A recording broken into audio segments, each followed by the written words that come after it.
cut up for this. But you fix the Cerritos all the time. Yeah, but this is different. We're talking about a fancy cruiser stuffed with puffy monarchs. I'm gonna go tell Billups he should use someone else. No, you belong there as much as anyone else. You need to get outside your comfort zone. But I love my zone. It's so comfortable. So you'll really turn down working on a whole new engine? Well, it would be nice to see how the other half channels their antimatter. That's the ticket. Just ignore all the fancy gowns and make sure not to say anything rude. Be careful how you stand. Oh, and you should definitely learn how to curtsy.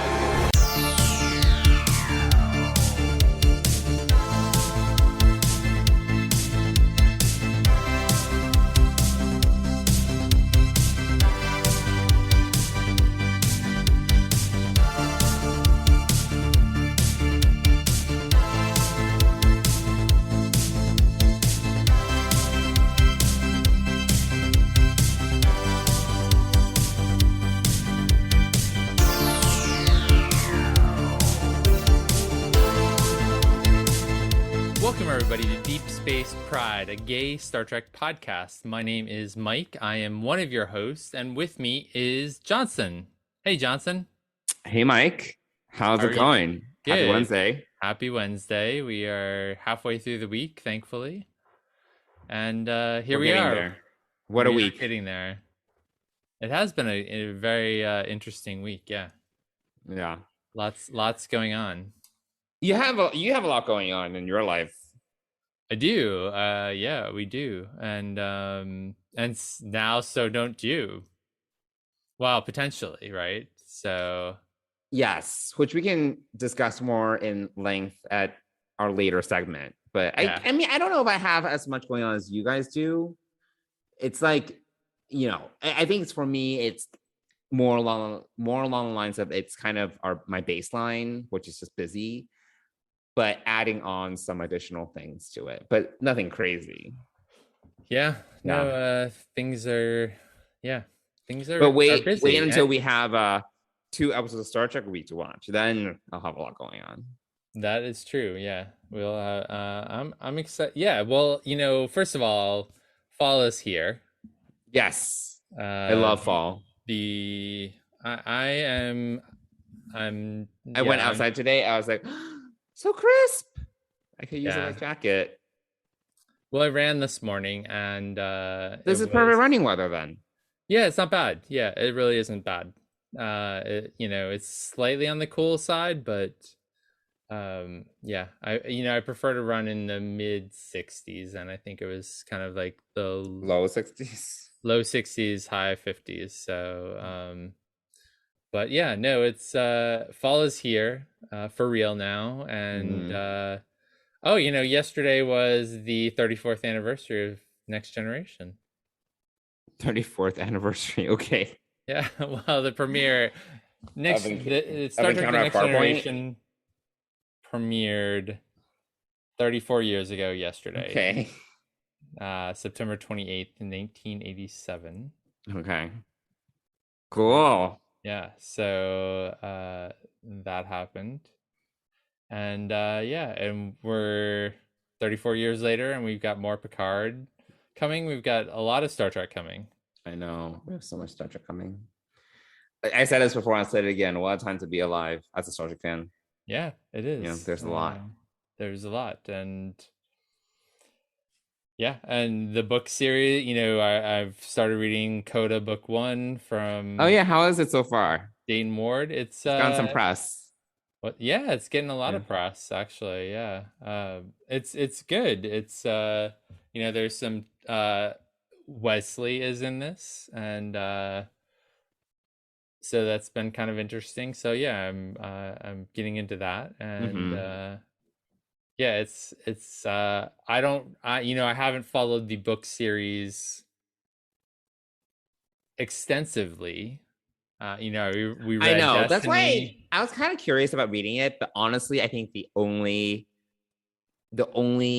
trilogy I've read that's part of this new chronology of books is probably Destiny. Right? Yeah, we both read Destiny. Yeah. And then that was a while ago. That was a while ago, and there's been a bunch of books, like I think Typhon's Pact or something. That was another series. Yeah, the Fall. There's a whole bunch. Yeah. So I was like, There's so Well, many they did gaps. so they did summarize a lot of it in the beginning of this, and so there, yeah.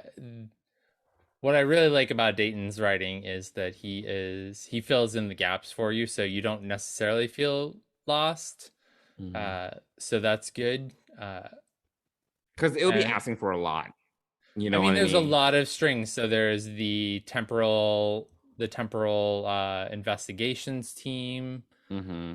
the Department of Temporal Investigations or whatever that's involved in here. You know, Okay. the relativity is involved. Okay. There's Wesley. There's an alternate timeline that actually I think is been erased. I don't know. Like there's a lot of different things, and now we're on the Titan. We're on the Enterprise E. So it's just yeah. There's a lot of So far it's making sense. I'm not too confused. Okay. And it's enjoyable. It's if you have an interest in it, or and I've read a few of the later books. I've read Collateral Damage, which is a Picard, which is a Next Generation novel, maybe even by Dayton Ward. I can't remember who wrote it, but that came after the Typhon Pact and all of that stuff. So, and I read it because it came out right before Picard did. Like it was sort of like a Picard-ish novel, and I was like, oh, I'll just read it, listen to it, and it was good. So it's picking up a lot of strings, and they're tying off a lot of interesting storylines that they've created over the last 20 years. So, yeah, so it's all making sense. It's interesting, and we'll see what happens. But Okay. I guess you can let me know if it's worth reading. yeah, I already think it's worth reading. I mean, Oh, I okay. don't, I think it's, I think it'll be fascinating to see how all the timelines kind of get resolved. I mean, it's kind of a mess, but Yeah, I mean, we'll see. 20 years worth of literature where we didn't have any Star Trek, basically. Right. So, it's That means deviated quite a bit. Well, when did I mean, is it 20 years? I mean, when did we leave off at Nemesis was where we left everything off yeah. in terms of And that, canon. yeah, and that's like Or 15 years ago, right? Or something like that. 2006 yeah. maybe. Yeah, I guess I mean over a decade's worth at least. A decade's worth of Yeah, books. much more than that, yeah. Yeah, I think. And then yeah, and before Nemesis was whenever Voyager wrapped up. So, Voyager and then the next gen movies. Yeah. So, but in between all of those things, I think in that same time frame when those were still running, they were still doing some literary stuff. And Yeah, but then was it with Destiny or was it some other books where they started to try to make the book series more? Because before it was just like, it's like whoever wrote whatever, they had to tie together. right. And then they made a concerted effort to kind of unify the novels in terms of some sort of consistent chronology. Yeah, I mean, Destiny kind of pulled in. I mean, they had the whole Deep Space Nine piece of it, and then they had the Next Generation piece of it, and then Voyager, and they sort of pulled some of it together. Like Dax became part of the Next Generation piece in the as captain of the Aventine, and then there was Destiny, which was I think kind of the first pulling together of a lot of strings. Yeah. And yeah, they took it from there. They did a lot of big crossovers. I could use a PowerPoint. Yeah, I mean, it's a lot, but I mean, essentially they're wrapping it up, and I think they've got three of the best authors doing this. So, David Mack, James Swallow, and Dayton Ward. So they've written a lot of these books and are bringing it to a conclusion. So, yeah. So yeah, I mean, I think it's good. I feel like this is sort of the Destiny trilogy that wraps it all up. Like I really, we really enjoyed the Destiny trilogy. So, I think that this wraps up because kind it was so epic. It was like Yeah. everything. Yeah. Yeah, so definitely, I don't even know how far I'm through it, but I'm enjoying it, and I think Okay. it's worth picking up. Yeah. All right. Cool. So Well, we have that recommendation for our viewers, there we go. listeners, whatever. Yeah, definitely. Yeah, I mean, and Dayton Ward's one of the best Star Trek writers out there, to be honest. So Mhm. you know, he's been on the Trek Geeks podcast, several other podcasts. So he's kind of He a knows his stuff. friend of the network and family. So, but he's also an incredible writer, and he actually, he began writing for Star Trek when they ran the Strange New Worlds contest. He was the winner of book 1 of the very first Strange New Worlds. Oh, cool. So yeah, I remember reading his first short story that was in there. I didn't pick that up. I know what you're talking about. I didn't. Yeah. Yeah. So that's and then while I was doing work this afternoon, I was watching a little Into Darkness, and which I still have only seen one time. Oh yeah, I mean it's good. I mean, and is it on Netflix? It is not. Paramount Plus. I bought it through iTunes, so I don't know where the first Star Trek is on Netflix.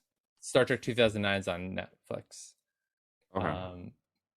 But I don't know. I didn't look further. After I realized that it wasn't in Netflix, I didn't actually go and check Paramount, but I just jumped over. I knew I had purchased it a long time ago. So. Okay. Got it. Anyway, so that's what I've been watching, other than Lower Decks, which is good. I think this week it's good episode. So yeah, should we get into this week's episode then of Lower Decks? Yeah, let's talk about Lower Decks episode 7, Where Pleasant Fountains Lie. Great. Boimler, no! You are too late! Agamus reigns! With this ship's materials, I will produce a whole fleet of murder drones! This planet, nay, this system, will be mine! You fool! You trusted me! Nah, I used you. What? I've been using your power cell to send a distress signal. You were too busy scheming to notice. You've been boimed. But no! You plugged me into the navigation console! I control this ship! Buddy, we're not even near the nav console. All you control is the dimmer switch. But I... Boims, what? No, I totally thought you were siding with this thing. Yeah, sorry I lied and stunned you. I just needed him to trust me so he'd let me access his battery. Oh, look at you. Who's the evil computer now, huh? You dare mock Agamus? I shall blind you! So Johnson, what did you think of this episode? Yeah, I like this episode. Yeah, I definitely thought that it was stronger than the previous week's episode. And I also appreciate the fact that we only have basically 2 major storylines. I think it's 2.5 maybe, but it's really just 2. And I thought that served this episode well, because we didn't have to check in with a zillion different places. And yeah, I liked both of them. I thought they were both strong storylines. I thought that the Boimler, Mariner, and Jeffrey Combs, what's the name of the evil computer? Agamus. Agamus, whatever. Yeah, Agamus, yeah. First of all, it was great to have Jeffrey Combs. I don't know why he's not on any of the new series. I feel that he needs to guest star, and honestly, with makeup, whatever, he's you can't tell, he's always under makeup. It's not oh, he's aged so much. It's he can play whatever character. True, yeah. I would love to see him back on any of the series, honestly, because I feel he can do no wrong with the characters that he plays. This is obviously he's in an animated series, and it's really just his voice, but it was still really nice just to have him just on the show. and his voice is so recognizable that it was just great for him to be there. Yeah, I felt that the Boimler Mariner plot, other than the Jeffrey Combs guest starring of it all, I thought that it was good. I got annoyed at Mariner because, well, you know, the part where Agamus shows Boimler that basically Mariner went to Ransom and just told Ransom that Boimler wasn't ready for the mission that he was going to go on. At first, I wasn't sure if that was being like made up, like, you know, if it was, you know, I wasn't sure about that, and I had to, you know, kind of think about that. But it seems like because Mariner didn't deny it, I guess it did happen. So I was kind of annoyed that Mariner did that. That was kind of surprising, and I would actually like to see there to be repercussions from that, from a character development standpoint, because I think I think that's an interesting plot point where essentially Mariner underestimated Boimler. Not only underestimated Boimler, but, you know, basically going to his boss and being like, hey, he's actually not ready for what you assigned him. That's like not good. You know, that's like basically, you know, if another employee at my work went to my boss and said, I don't think you should assign Johnson this job, like that is not good. You know, I would be so fucking pissed off. Yeah, absolutely. I agree. You know, that's not actually okay. And I feel like that wasn't really resolved in the episode. Like, you know, like we got the scene where Mariner's like, oh, you know, like when it turns out that Boimler was kind of tricking Agamus, sorry, or whatever, you know, that he was like kind of playing along the whole time.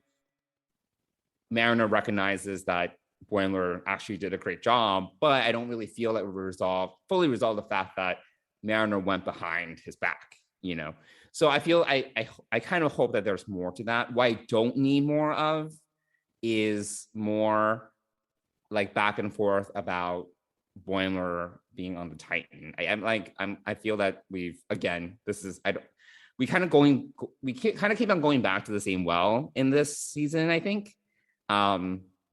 So I'm like, I feel like we can move past that a little bit. I feel that if we want to develop this whole plot line where it's Mariner kind of underestimating Boimler and Boimler kind of growing into his own, you know, like that's fine, but we don't need the back and forth tit for tat for like, you know, you went to the Titan, oh my God, the Titan, you know, like that's getting tiresome for me. So yeah, I don't know what your thoughts are about that. Yeah, I would agree. I mean, I think overall, I think that this season is a little bit rougher around the edges than the first season. Yeah, a little. You know, it's pretty widely believed that the first season of Lower Decks is probably one of the best first seasons of any Star Trek series ever. And you know, I think I feel like they're suffering from some sophomore slump here. A little bit, yeah, because there have been a few episodes. I mean, you know, I think you and I actually would agree on this. There have been a few episodes where that wasn't that great an episode. Meanwhile, I think season 1, it was almost every episode we thought was really good. Yeah, you know, good and not great. So yeah, exactly. Yeah, and I think that that's what we're struggling with this season, is that it's trying to find its footing. I think that, you know, the resolution of bringing Brad Boimler back from the Titan was, it's been done before. I mean, this was definitely a different take. I didn't mind it. But I think, we've gone back and forth over Mariner feeling slighted because he left, and then resolving it to some extent, and then bringing it back up the next week. Like, we can't seem to get over some things that seem resolved, and then there are other things that aren't resolved, that like this whole, you know, like her going to Ransom and getting Boimler reassigned. I think we've pointed out more often than not this season that there are some unresolved things. There are a lot of things left on the table, and the stuff that we are given to watch and listen to and see are things that are kind of repetitive in a lot of ways. Yeah, like we talked about this last episode, it took us a while to address, for just one example, that Rutherford lost a year of his memories. You know, like we touch on it in episode 1 of this season, and then 5 episodes later, we talk about it again. Otherwise, it's kind of just left out there. But it's like, why kind of leave it out there? Why not kind of address it and evolve it? And instead kind of just dip back into just old interactions, like old things like that, I guess. Yeah, I think I'm worried in the sense of we're calling this show Lower Decks, and we've seen a lot of Upper Decker storylines this season. And also you have to, one of my things about this week is you see Boimler kind of grow in this episode, despite being undermined by Mariner and having to take this assignment. You see him actually be pretty crafty and, stand up to Mariner and shoot her, actually stun her. Right. And,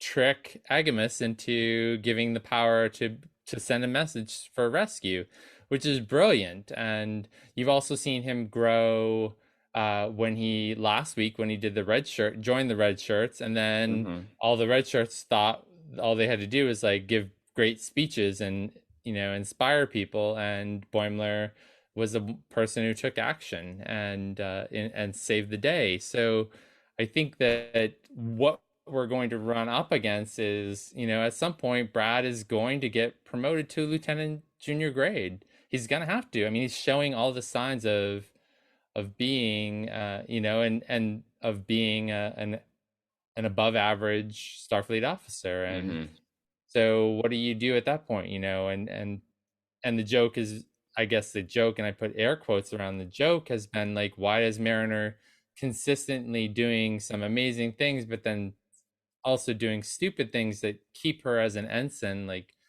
well, she self-sabotages, right? Like, she doesn't want to. She does, absolutely. Yeah. And it doesn't want to sense. kind of go become an upper decker. We've explored that a little bit, but she shouldn't be preventing someone else from, like, she shouldn't be, especially in this case. She can self-sabotage all day, but she's sabotaging Boimler's career at the same time. That's not okay. That's not okay. And I think so. There are, we're kind of pressing on some places where this isn't great Starfleet behavior. And so I think it's really wildly inconsistent. And I love the characters. I love the actors who voice them. I think this is a great cast, and I feel like maybe what we're missing, or what they're doing is this is really episodic comedic TV, and we're just supposed to forget that we watched it last week and just watch it for the episodic nature of it, even though they maybe that's the whole point. We're just sort of supposed to forget what happened last week, and a la Next Generation, right? But every other show that's on is a serialized show. So it's hard to, but we're still getting these like character arcs. It's not like, even though there might not be a serialized narrative or big mystery of the season, I think we're still being given these character growth arcs. It's just, I don't know if we're kind of staying one place, or we feel, or I don't know if because the you kind of talked about it, like the show is called Lower Decks. So do we feel like all these major characters need to stay as ensigns for the entire run? Like, I don't know. I hope that's not. Yeah, right. Exactly. Like that's like not practical. They can't stay ensigns for like 6-7 years. That's not going to work. Right. Yeah, exactly. And I hope we're not going to be put in that kind of situation where they feel like, it's like Veep. This is a good reminder. I don't know if you watched all of Veep. Did you watch all of Veep? I've not watched all of Veep, no. Okay. Well, at some point, Celia Meyer becomes president. And then there was like this joke where it's like, should this show still be called Veep if she's the president? And it was fine. We shouldn't, I don't think that we should. Hopefully Mike Mann doesn't feel like, oh, he needs to make sure that everyone, stays junior. just to make sure that we are aligning with the name of the show. Yeah, exactly. I mean, there's also an opportunity to create additional characters, Right? And also to see these characters come back in a way, as lieutenants or whatever. I think that, I feel like, and I feel like the struggle with this is really on Mariner and Boimler. I don't really feel this way quite as much about Tendi and Rutherford. I think that they're both kind of happy with what they're doing, and aren't really obviously looking for promotion or Right. so there's that aspect of it. So I think at some point they're gonna have to figure this out, No. and find a new balance. And so what if it's called Lower Decks? It's still, it's yeah. I feel like we're also missing some of the comedic value of it too. I think like the comedy is different. I feel like it's not quite as funny. It's still enjoyable. It's still enjoyable Star Trek. I think that this is one of my favorite episodes of the season because, we have a ship, an alien ship. We have some mystery. I really did feel like, oh my gosh, did they just kill Rutherford? We had, Right. I was like, no, they couldn't have done that. I was like, he just came back. Right. Yeah, exactly. I mean, it's just, and actually Rutherford kind of comments to Tendi, he's like, we have to, when you're in Starfleet, you kind of have to face these life and death things all the time. And it's sort of a joke, and, it sort of comes back to what we dealt with Shax. So it was, but for a couple of minutes, I was like, wow, they really just kill Rutherford again? Yeah, that'd be interesting. Or not again, but you know what I mean? Like, right. There was definitely, that's actually, there was, I was bought into that piece of the story. Like, you see them all in shock over the loss of Rutherford, and, Tendi comes to the rescue and finds him. But, the other interesting part of this story too is this admiration, this kind of awkward, like, which we saw, if you remember, when back in season 1, we saw a little bit of this with on the holodeck. Remember Rutherford kind of being romantic with Billups, right? And so there's also still that little string of a story somewhere in there about some sort of unrequited love, or obviously they can't because they have a reporting relationship, and that would be awkward and not really allowed. But so there's still a little bit of that, and I kind of like that. I mean, it's pretty clear, I think, that Billups is probably gay, and is it? And I feel like Rutherford is also probably gay, and are they? I really feel like there's some closeness there that I don't know what they're gonna do with it, or if anything, or whether we're just sort of kind of like. Oh, that's interesting. I didn't really get that sense. I don't really get that sense, but I can see where you're coming from. It's definitely, we definitely saw it in the end of the holodeck episode, right? Where they're kind of like, there's something going on there. I think it's just the holodeck character, so I don't think it's right.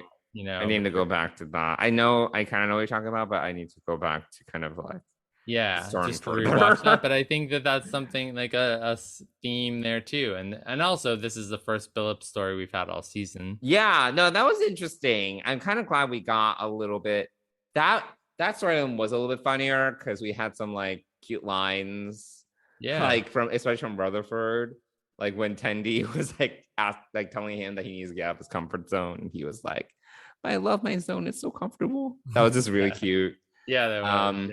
Or like, and then obviously there was like some innuendo when Rutherford was trying to stop Billups from having sex, and he was like, "Did his kingdom come?" Or it was stupid. It was silly, but yeah, I still thought, because I think with because Rutherford is a character, he says these things, and out of anyone else's mouth, it's kind of cheesy or corny, but he says it with this like kind of like naivete and innocence that like it's just funny. I think he has really great delivery. Yeah. So it is funny that way, but I did find that storyline to be like funnier than what's going on with Mariner and Boimler. Yeah, I mean, yeah, I think this was a fairly complex episode in a good way, like a lot of things going on. But yeah, I think there's some things that some of it's a little bit repetitive, but yeah, I thought it was an overall a good episode. Yeah, and I like the whole thing with Billups' background and his mom, his overbearing mother, and the fantasy ship. Like that was it was just interesting. It was a little bit different. Yeah, it was. I thought it was really inventive and kind of it was cool to get his background and yeah, I definitely think I have this feeling that Billups is gay and which is totally you might be fine. right. I mean, like, well, he was going to quote unquote have sex with, I mean, it seemed like a polyamorous kind of deal. Yeah. So maybe they were kind of giving him options, like, Right. Yeah. I suppose. Or they just wanted him to have a threesome, I guess. But yeah, I don't know. Maybe we'll explore that. I mean, I don't think we're gonna get any more of that this season, but maybe that's something we'll explore later season. Yeah. There's definitely some, I think there's some things that if we dig a little deeper and stop going to the same well with the same sort of things, and also I think there needs to be some consequences. I think that what Mariner did was pretty unacceptable, and I think that there needs to be some consequences to that. Yeah, no, I definitely agree. And going back to what you're saying about Rutherford, it would be interesting if he was gay, because I feel Tendi likes him, maybe. Right. Yeah. And that would be interesting. That would be complicated, but it would be kind of interesting because, like, obviously they're friends, but I think we've gotten hints that Tendi definitely feels something more than just friendship for Rutherford. Yeah. I feel we haven't gotten as much of that though, like, on Rutherford's end. Right. It isn't reciprocated in that way at all. And that's also why I feel like, but every time you put Billups and him together, he's like happy, and it's just there's something about that, and I think that there's definitely. Well, Rutherford did also date what's her face, the Trill. Oh, that's right. Yeah, that's true. Yeah.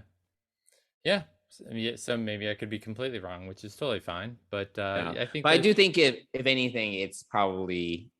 I mean, it may be unrequited. It might be just one way, which would be interesting. Yeah. But yeah, we'll see where that goes.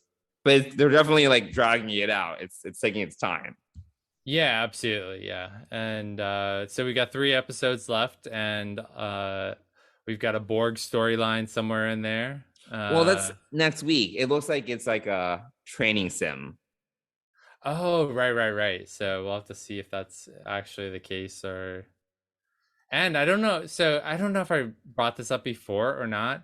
There's been I don't remember. I think either a couple episodes ago, I'd have to go back to the beginning of the season just to see when this was added. But if you look at the opening credits, the scene where the Borg and the Romulans are fighting changed from last season, and included the there are Packlets there too. There are Packlets, but in the last couple of episodes, I don't know if you've noticed this, there are now Klingons. What? Yeah. No. I need to rewatch the opening credits. Yeah, you have to watch the opening credit. I'm pretty sure they're Klingon bird of praise, and one of them gets destroyed as it attacks the Borg cube, and I think there's another one in the scene. So, so that's definitely something I don't think was there earlier in the season. I think I noticed it at first last week and forgot to mention it. Maybe I noticed it 2 episodes ago, so I'll have to go back and see which episode that kind of added into. But so I'm hoping that the Borg are not a training simulation, and we do get kind of some. I don't know. I think it's probably a training sim. Yeah, maybe. But I'm hoping we're working up to something momentous for the season finale. Well, Mike Man has been saying that the last 3 episodes are like epic or something, so we'll see. Okay, all right. Well, that's good. I hope that I hope that is the case, and I hope it's new stuff. I hope that we're not going to see some repetitive themes. I mean, the Titan is probably going to come back.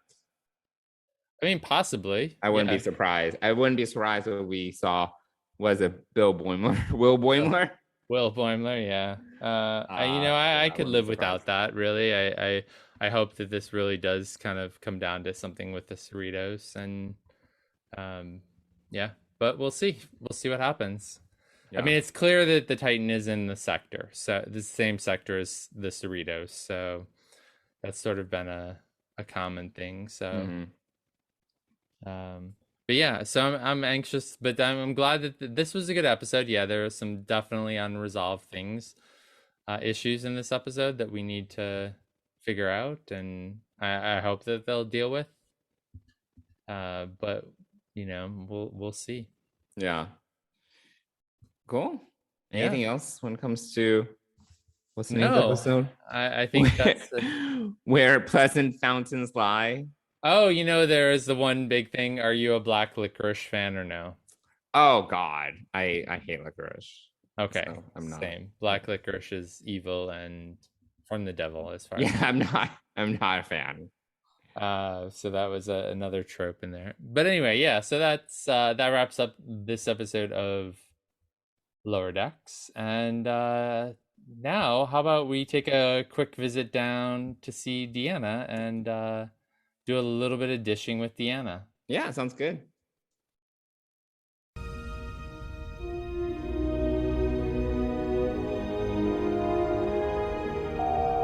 Come in. Hi. You got a minute? Sure.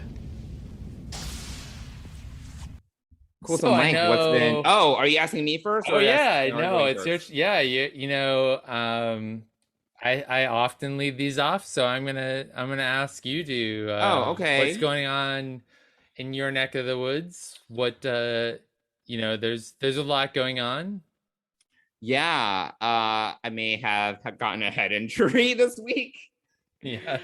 Because I was sharing with you. I was stupid because I was working out on Sunday night and I fell off my pull-up bar and I hit my head, and I may or may not have lost consciousness. I am not sure. But I definitely was on the floor and was stunned for a second. And I'm fine. I'm not dying. I don't think I'm dying. And I had a headache afterwards, and it's almost gone. But Dennis was saying that I might have had a minor concussion. And usually, if that's the case, it takes a week or something to fully recover, week or two to fully recover. So that was dumb. I would advise people to. A little scary. No. A little bit, yeah. No, and I was saying to you that if it made me think if I died, they would have found my body days later. And I was saying that this is the perils of living alone, where if you are injured or something along those lines, no one knows until who knows, the next day, or if it's the beginning of the weekend and you don't have plans, who knows, could be dead for days. So I think given that we talk almost every day, we don't really talk on weekends though. We don't really talk on weekends. And do you want to know why? Because your busy social life. Yeah, but you're not by, the thing is the weekdays we're both by our computers. We're just slacking. Yes. But weekends, you're not by your computer all the time, or you're not not as much. Not as much anymore. And but also, you have booked up your meals for the weekend well in advance. I mean, Dennis reached out about a dinner 3 weeks from now, and you're like, nope, I've got plans. Yeah. And I was like, October's booked. That's crazy. There's no reason why October. So let's talk. So this brings up a great question tied to some other things that are going on in your life, right?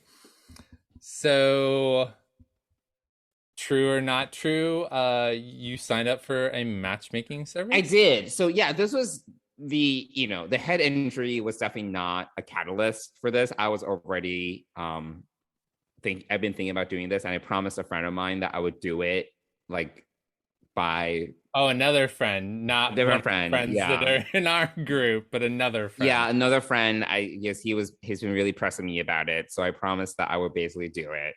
It just so happened to coincide with this injury where it was definitely not timed that way. It just so happened that way. So Monday, the next day, I signed up because I was originally gonna sign up Sunday, but then I was looking into it, and they were like, you basically get charged immediately when you sign up. So I was like, well, I'm not working on Sunday, so I'm gonna sign up Monday. Yeah. So I signed up Monday, and then they sent me a survey, and it was, so I signed up for the listeners that are curious, it's a gay matchmaking service. It's called Gay Equation. I was debating between Gay Equation and Talkify. Talkify is actually a pretty big one, but they mostly serve straight clientele. Right. But because they're pretty big, they also have LGBTQ clientele. But then I was like, it might be better if I go for one that is specifically for LGBTQ audiences. In this case, it's mostly for gay men.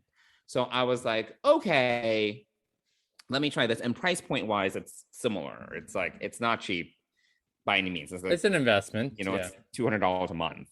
Yeah. So I signed up. They sent me a survey, and it was interesting. Like it's definitely geared towards gay men because it's not the longest survey I've done, but they definitely ask you a lot of questions, like, what's your position, like top, bottom, verse, whatever. Yep. They asked like your body type, your preferred body type. Do you have any fetishes? I had to think about that one a little bit because I talked to you and a few other folks about this. I don't know if I have. I've left it blank because I was like, because there's context to it, so I didn't want to be like, I'm kind of into. Yeah, right. Yeah, of course. A little bit into leather, but that's a very broad. That's a broad scale. Like, yeah, I'm not into like leather parties, but hey, if you wear a harness, that can be kind of hot. But there's such a scale to it that I was like, you know what? I'm just gonna blank because if I put anything here and there isn't like more context, they might think that I'm like really into something. So yeah, exactly. Let that be a conversation. So yeah, I filled out the survey, and I am waiting for the matchmaker to reach out to me because there's supposed to be like a follow-up 90-minute interview. Yeah, I would think so. And I guess they'll kind of dig into your responses a little bit. Sure. And then kind of get an idea of what you're looking for, because the survey is not perfect because there's like, for example, I think I mentioned this to you, there's a question about like, in terms of who you might be interested in, tattoos, right? And it's multiple choice. So there are some questions that are multiple choice and some questions where you can select multiple options. Okay. In a tattoo case, it was multiple choice. So you can't pick, so they have like none, some, a lot, like the scale. Yeah. And I was like, I don't object to some tattoos, but I'm also cool with no tattoos. Like, I think that might be my preference, but if they have a couple of tattoos, that's okay. But I don't want like head to toe. But I couldn't choose like none or some, so there were some questions like that where I was like, I picked none in that case, but it makes me sound like a total prude where I was like, no tattoos at all, so there's nuance to some of the questions that I wasn't able to articulate in the survey that I would imagine the matchmaker would try to like understand a little bit more, but we'll see. This conversation hasn't happened yet. So Yeah, so I'm super proud of you actually taking this step, so that's great. We've been talking about it for so long, and you're finally doing it, which is awesome. My thought is, we can't even book a dinner with you 3 weeks out, and you have already said October is already filled. My concern is like when it comes to scheduling these dates, I honestly think you're going to have to bail on or explain to some of your friends, like, I really need to fit a date in here and I'm going to have to reschedule. And my question is, are you prepared to do that? Yeah, I mean, I've gone on dates before. It's happened. I've managed to do it. There are definitely days that are flexible. Yes, but I think that you and as we said earlier, we don't talk a lot on the weekends because you're out and about. You have lunch and dinner plans. Yeah. You have dinner plans Friday night, lunch and dinner plans on Saturday and Sunday. I mean, there's no room in there. I mean, you're very sociable on the weekends, and so I can fit in like a coffee or something like that. Yeah, I mean, I think you need to be prepared to like update your friends and say, listen, we're gonna have to reschedule. I really do need to, Sure. because you are investing in this matchmaking service, and I think, in the past you've had other challenges. This isn't like attacking you. I'm saying you've had other challenges where you've gone back and forth with someone and been like, well, I'm not busy. I'm busy that night, So I think like this time around, this is a little bit different because you spent money on this. Right. You need to say, okay, actually, I'm going to cancel on such and such, and because that's the only night that this other guy can, there just needs to be some flexibility, and you're gonna have to like explain to people like, listen, this is I need to rebook this, or can we move this to another time? And I think that. Yeah, we'll cross that bridge when we get there. Yeah, I mean, but the service is guaranteeing you 2 dates a month, right? So no, it's 2 matches a month. Okay. So which means, they meet all the parameters that you. So I was very picky, like with because I'm like, look, if I'm paying $200 a month for this matchmaking service, then I can be very picky with my parameters. So they guarantee 2 matches, which essentially, I believe, basically just means that they find someone that matches all your parameters and you like them and they like you. Yeah. So I don't know. I probably should have looked into this, but they're all kind of similar. They're all kind of like, X number of matches per month. Yeah. So they guarantee the matches, but they don't necessarily guarantee like, oh, you'll go on like 3 dates. They don't do that. Yeah, but if they will facilitate a date. To make sure it happens. Yes. But the only thing they actually guarantee is the match. Okay. So. All right. Well, so that's a big move on your part. I'm excited to see where this goes, and yeah. Yeah. No. It's definitely development. So this week, yes, my head injury is big news. Hopefully, I don't have brain damage, and yes, me investing in my dating life before I turn 40, I guess. There you go. So yeah. But I think those are pretty big developments for me. They are pretty big happenings. Otherwise, everything else is the same. For the most part, work is the same. Work is just busy all around. My social life is busy all around. Yeah. Well, what about you? I know you have a lot going on too. Yeah, I think the big news leading off is that probably by next week's episode we will have a dog as part of our family. Very exciting. Yeah. So that's a big deal.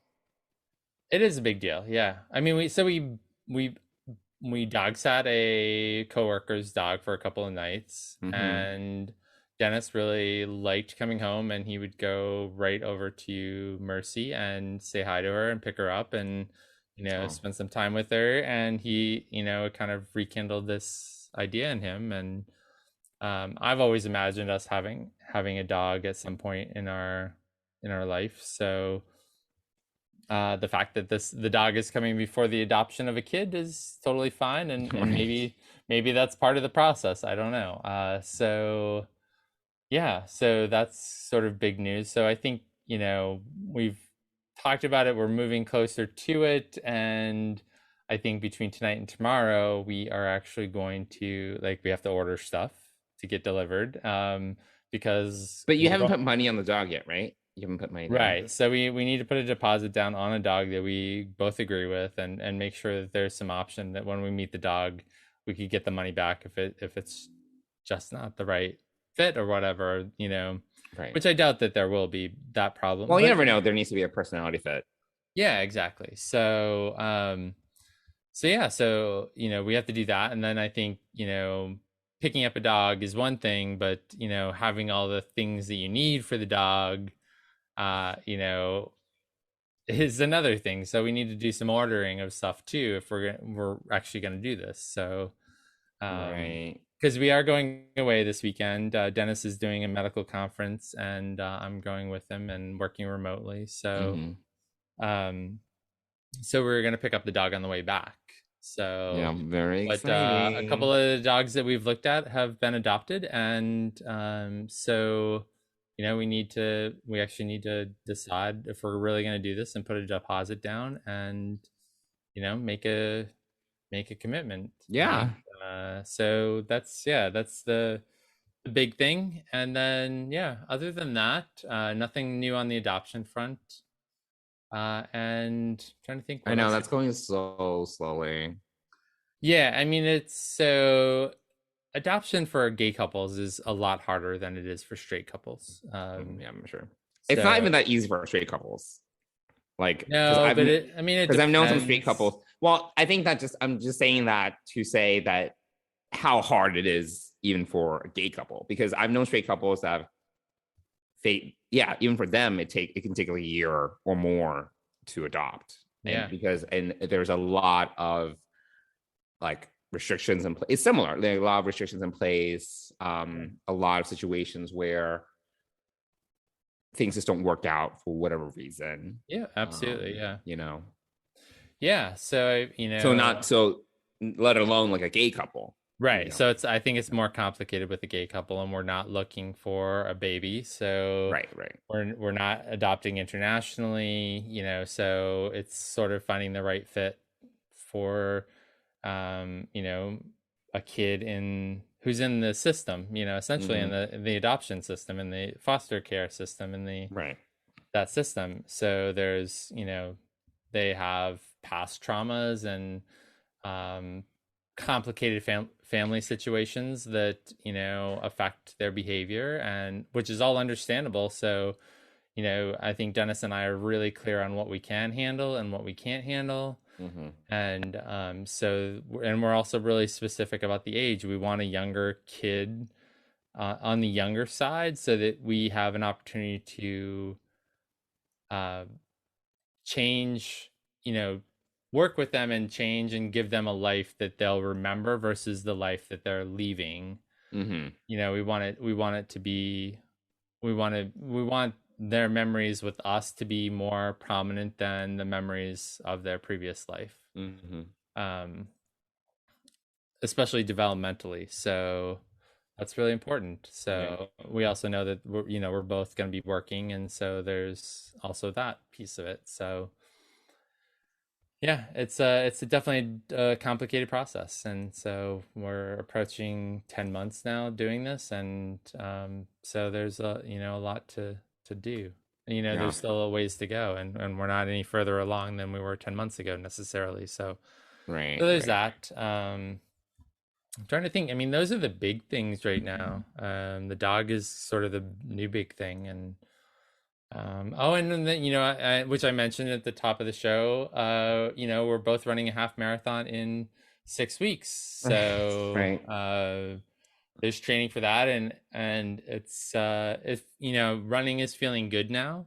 Mm-hmm. Not, I was explaining to a coworker this morning, that first mile is usually the tough one. And then you kind of get into the groove, but like, you're like, it's that first little bit, but before it was, you didn't get over that until further along, and now it's much sooner that you kind of once I'm running, I feel, I get into the groove, and it's fine. So, and I also feel stronger, my legs feel stronger, and so that's going really well. And we're, next, starting on Saturday, our number, we go up another notch.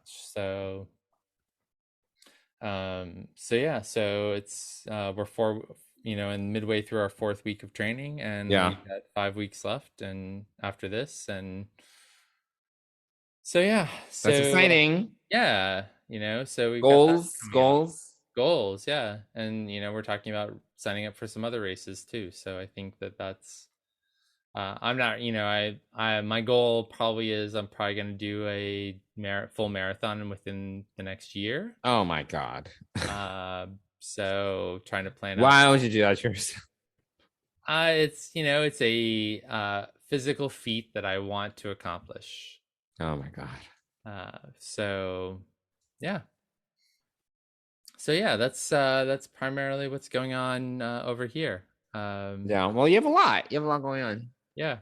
Besides all the stuff that's going on with work. So right. Well, there's that too. Yeah. So and the holidays are right around the corner. It's not that far away. That's true. Yeah, we're busy. We're almost into October. Yeah. Oh my God. Actually, when this episode comes out, it's October 1st. So yeah, pumpkin season officially. We're getting into and it's getting cooler and darker earlier, which I'm not really psyched about. Yeah. No, it's getting dark much sooner now. Yeah, which is when I get, I just don't like this. You get sad. I get sad. I get seasonal affective disorder a little bit. Yeah. So yeah. But so that's what's going on over here. Cool. All right. Well, that's an update on our lives. Yeah. Do you want to talk really quickly, Mike, about our sponsor? Absolutely. Fansets is our exclusive sponsor of Deep Space Pride and the Trek Geeks podcast network. Mm-hmm. And this week coming out, what is coming out this week? I want to say, oh my God. So what is coming out this week? So October 1st. Oh, here we go. October 1st. I was looking for the list. Okay. Did not have that up. I was not ready for that transition. You mean the segment that we have every week? Yes, thank you. Sarcasm. You're welcome. So coming out on October 1st, this Friday, we have the Xindi Commander Dolim. We have Dr. Jillian Taylor from Star Trek 4. She's actually in her end of Star Trek 4 uniform, not whatever she was wearing. I don't even know what she was wearing during the film, but we have Admiral Kirk in his monster maroon uniform. And we have B'Elanna Torres from the Women of Trek series. So that's all coming out this Friday, October 1st. And if you'd like to get 10% off your order at fansets.com, mm-hmm. you can put the code DSPRIDE, all caps, in your as a coupon code, and you'll get 10% off. And if you order more than $30 of pins, which there are so many great pins out there, then you will get free shipping in the US. And I was looking at these, and I need to pick up the Dadmiral, and you need to start a new pin board. I might need to start a new pin board, and I also Jet Reno is coming out, so maybe she's coming out on the 15th, I think, of October. So yes, Jet. Love her. So yeah, we love Jet Reno. So yeah, so go on over to Fansets and support them. They support us, and we are super grateful for their support. So go shop with them. And we want to thank Fansets for being our sponsor. Thanks, Fansets. Cool. Well, Johnson, right. why don't you tell our listeners how they can get a hold of us if they want to give us their thoughts on this week's Lower Decks episode, which I'm not going to try to repeat for the 5th time this episode because embarrassment.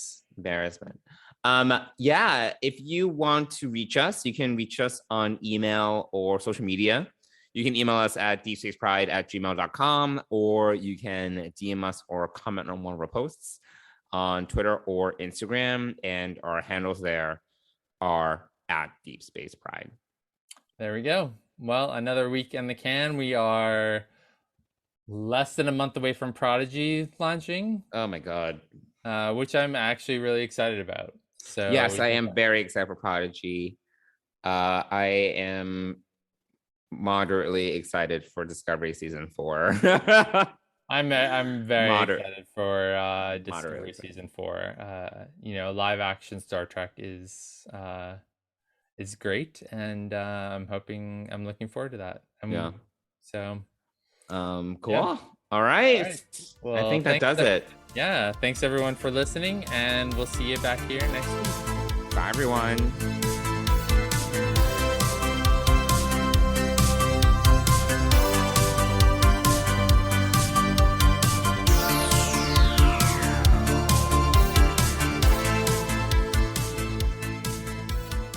Deep Space Pride is a production of Coconut Media Works. Executive producers Bill Smith and Dan Davidson. For more great Star Trek discussion, discover the other shows of the Trek Geeks Podcast Network at trekgeeks.com, or find us in Apple Podcasts, Spotify, or your favorite podcast app.